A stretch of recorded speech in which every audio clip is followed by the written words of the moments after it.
விக்ரமாதித்தன் வேதாளத்தின் கதை. பண்புள்ளவன் யார்? ஒரு நாள் அரசன் விக்ரமாதித்தன் சாமியாரின் கட்டளைக்கிணங்க புலியூரின் காடு நோக்கி சென்று வேதாளத்தை தேடி எடுத்து வர முயன்றார். மரத்தில் தலைகீழாக தொங்கிக் கொண்டிருந்த வேதாளத்தை அவர் பிடித்து தோளில் சுமந்தார். வழியில் பழக்கமிட்டபடி வேதாளம் கதையை ஆரம்பித்தது. கதை தொடங்குகிறது. ஒரு நகரத்தில் சந்திரசேகர் என்ற செல்வந்தனும் அவனுடைய மகன் சுந்தரனும் வாழ்ந்து வந்தனர். சுந்தரன் புத்திசாலி, அழகானவன், எல்லாராலும் பாராட்டப்படும் குணம் உடையவன். அதே நகரில் தாமரை என்ற ஒரு இளம்பெண் வாழ்ந்தாள்.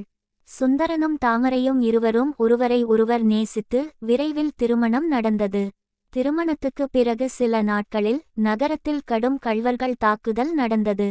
ஒருநாள் கள்வர்கள் தாமரையும் சுந்தரனையும் தனியாக பார்த்து தாக்கினர். சுந்தரன் தாமரையை காப்பாற்ற முயற்சி செய்தான். ஆனால் கள்வர்கள் அவனை கடுமையாக காயப்படுத்தினர். அந்த சமயத்தில் ஒரு பயண வணிகர் அந்த வழியாக வந்தார். அவர் சுந்தரனை காப்பாற்றி மருந்து போட்டார். தாமரை அழுது கொண்டிருந்த நிலையில் வணிகர் அவளுக்கும் தண்ணீர் கொடுத்து ஆறுதல் கூறினார். சில நாட்களுக்கு பிறகு சுந்தரன் காயத்திலிருந்து மீண்டான். மூவரும் மீண்டும் வீட்டுக்கு திரும்பினர். வேதாளத்தின் கேள்வி: விக்ரமா, இப்போது நீ சொல்ல வேண்டும், அந்த நிலையிலில் உண்மையான பண்புள்ளவன் யார்? தன் மனைவியை காப்பாற்ற உயிரை பணயம் வைத்த சுந்தரனா? காயமடைந்தவரை காப்பாற்றி மருந்திட்ட வணிகரா? அல்லது கடின நேரத்திலும் மன உறுதியுடன் இருந்த தாமரையா?